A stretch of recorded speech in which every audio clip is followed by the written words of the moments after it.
Hello, my name is Maya. I am 27 years old.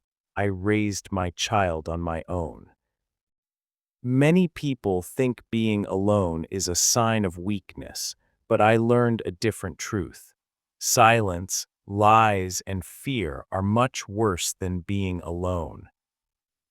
I am speaking now because I lived through the darkness.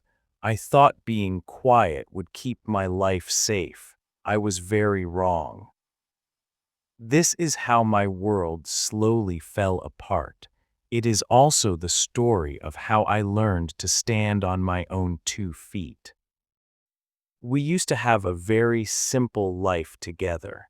Liam and I worked at a small bakery near the bus stop. We shared a tiny apartment above the shop. It was not big, but it felt warm and full of light.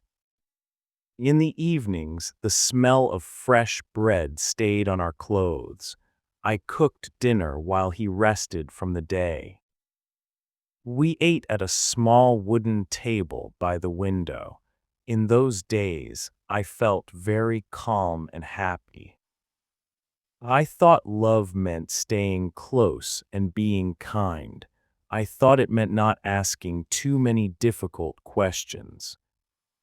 We did not have much money in the bank, but I felt safe. We talked about small dreams for our future. We dreamed of a bigger house, a better job, and a family. Sometimes we watched the stars in silence. Sometimes we laughed at nothing at all. I thought that was enough for a good life. Then my life changed very quietly. I found out I was pregnant on a very cold Tuesday morning.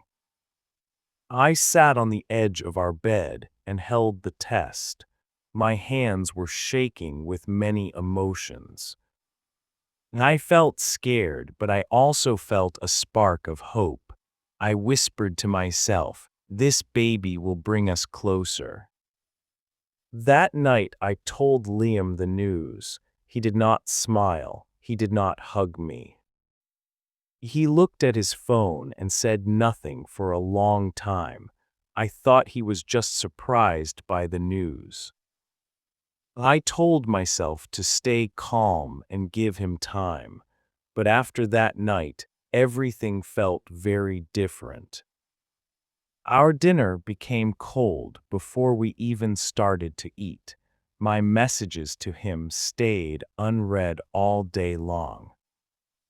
Liam started coming home very late. He spoke less and less to me. I felt deep inside that something was wrong, but I chose to stay quiet to avoid an argument. I thought love meant having a lot of patience.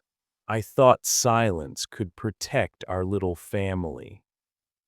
I was changing myself just to keep the peace, but the peace did not come. Only distance grew between us. One evening, I tried to talk to Liam again. My hands were cold and my heart was beating fast. I stood by the kitchen door. I said, "Liam, we really need to talk about the baby." He sat on the sofa and looked at the wall.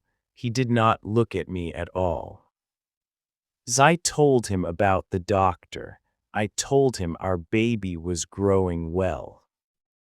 He only said 2 words, "Not now." My chest felt very tight and heavy. I thought he just needed more time to think.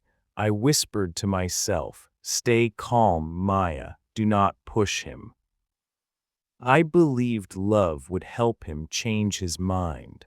I had a small hope inside my heart. But days turned into long weeks. We lived in the same house, but we were like strangers. Then the rules in our home started to change. Liam began to talk about money every single day. He asked where I went and what I did. He checked the clock when I came home. He checked every bill I had to pay. One afternoon, I bought some tiny baby clothes. They were white and they were very soft. When I came home, Liam saw the shopping bag. He looked angry. "Why did you buy those things?" he asked. I said, "Because our baby needs them." He looked away and said, "Not yet." I felt my face get very hot with sadness. I took a deep breath. I thought love meant being quiet and patient. So I did not say anything back to him. After that day, he gave me less money for food. He told me I needed to work more hours. He told me to rest less. "It is for our future," he said, but I felt tired and exhausted all the time. My feet hurt after standing all day at work. My back felt very heavy and weak. I came home late and ate my dinner alone. Some nights I sat on the bed in the dark. I looked at the floor and felt very lonely. I knew something was breaking in our lives. But I stayed quiet to keep the peace. To survive, I took extra shifts at the local care home. The halls were very quiet at night. The old people slept peacefully in their beds. The lights in the hallway were very low. When I finally came home, I cleaned our small rooms. I wiped the table and the windows. Then I touched the small wooden crib. I touched the wood with my slow, tired hands. For a moment I felt calm and safe. I whispered to myself, "I can do this. I am strong." Every day was exactly the same. Wake up, work, come home, say nothing. I thought this was just a hard time for us. I thought all families had problems like these. I believed that having patience was the same as love. But I did not know the truth yet. I did not know that his silence was a decision. He had already decided to leave us behind. I was wrong about him. And that was only the beginning of my journeys. One evening I came home later than usual. The apartment was very quiet. It was too quiet. I saw that Liam's jacket was gone. His shoes were not by the door. A small bag stood near the wall. I felt my breath slow down. I knew something was very wrong. My hands were shaking, but I stayed still. Liam came out of the bedroom. He did not look angry at all. He did not look sad. He looked empty. I asked him, "What are you doing?" My voice sounded very small in the quiet room. He folded a shirt and put it in his bag. "I need space," he said. Nothing more than that. I felt my legs go weak. I held onto a chair with one hand. I thought he would stop. I thought he would explain why, but he did not. There was no shouting and no crying. There was only the sound of the zipper closing. I looked at his face and I waited. I waited for him to feel fear. I waited for him to feel regret. I waited for love. I knew this moment would change everything. He walked to the door and he paused for a second.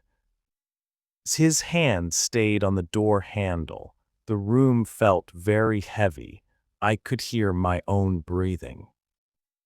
Then he turned and said one thing, "I can't do this." That was all he said.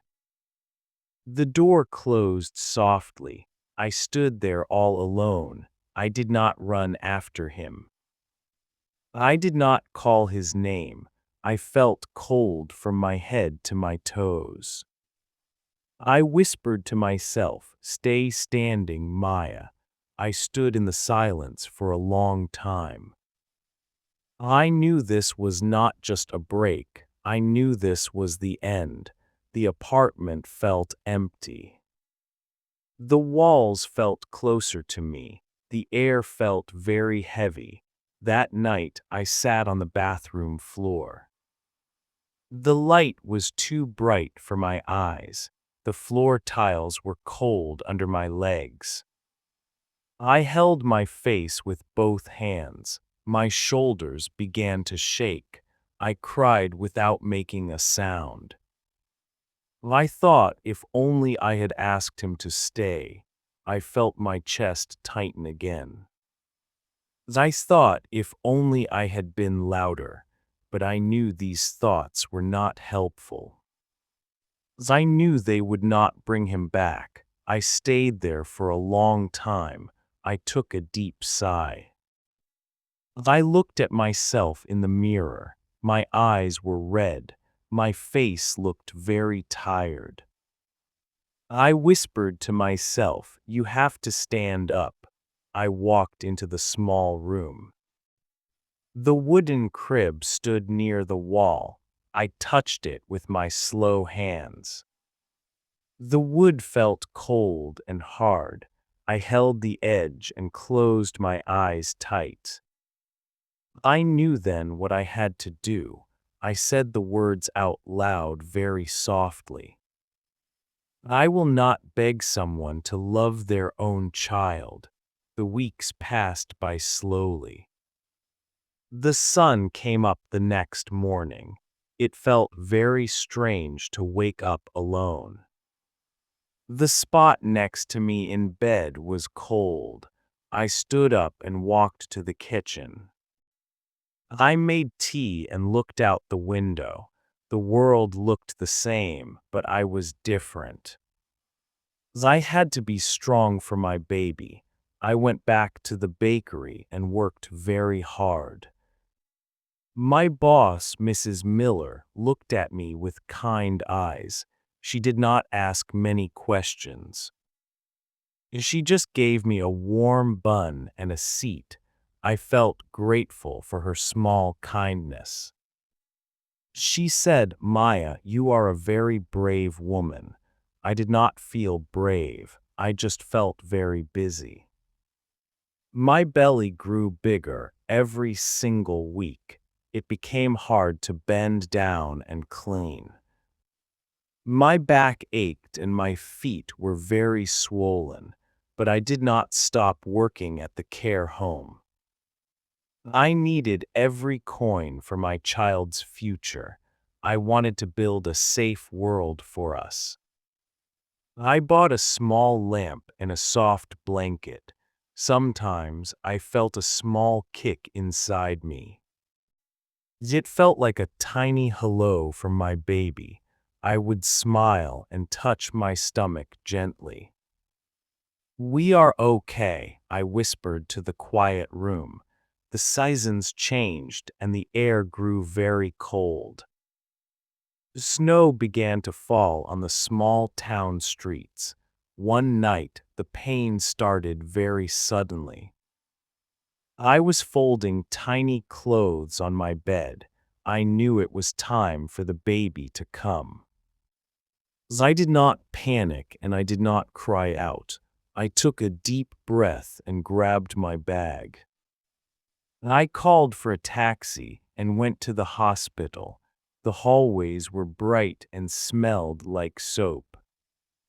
The lights were white and very, very clean. The nurses were very kind and very gentle.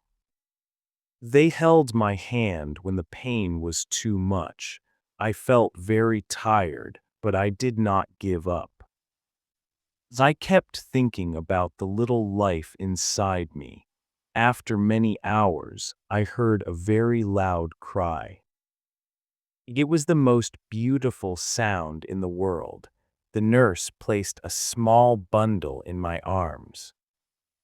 I looked down at his tiny, wrinkled face. His eyes were closed and his hands were small. He looked so perfect and so brand new. I named him Leo. I felt a love I never knew before. It was a love that was stronger than any fear. It was a love that filled the whole room.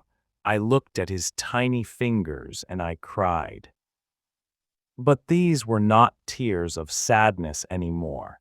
These were tears of deep joy and great relief. I was no longer just Maya, the bakery girl. I was a mother. I had a new reason to live. I realized that Liam was not there to see him.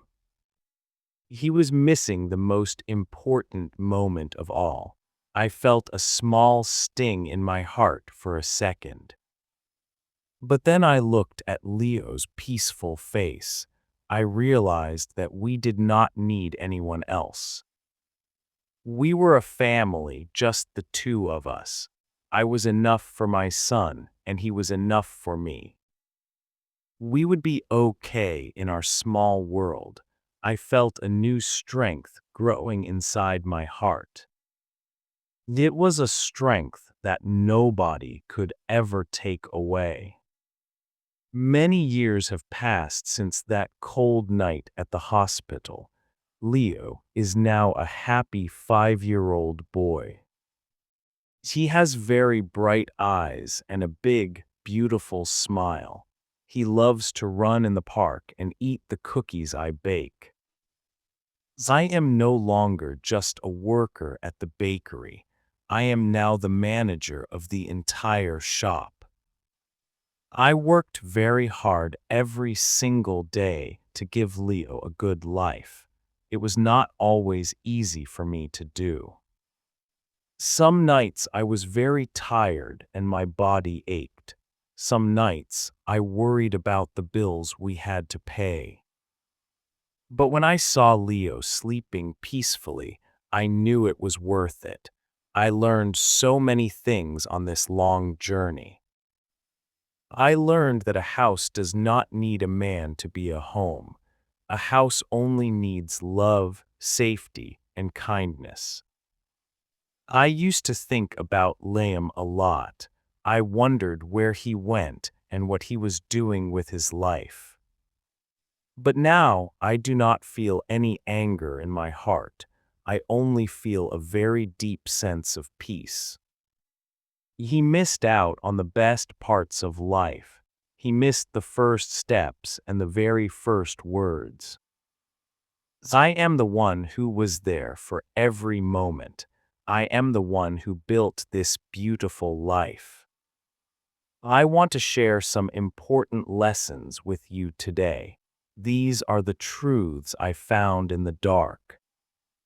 The first lesson is about silence. I thought being quiet would keep my family together. But silence does not save a family. It only hides the problems and makes them grow bigger. You must speak your truth, even if your voice is shaking. You must ask for what you need in life. The second lesson is about responsibility. Leaving a child is a very big choice to make. It is a choice that shows a person's true character. You cannot force a person to stay.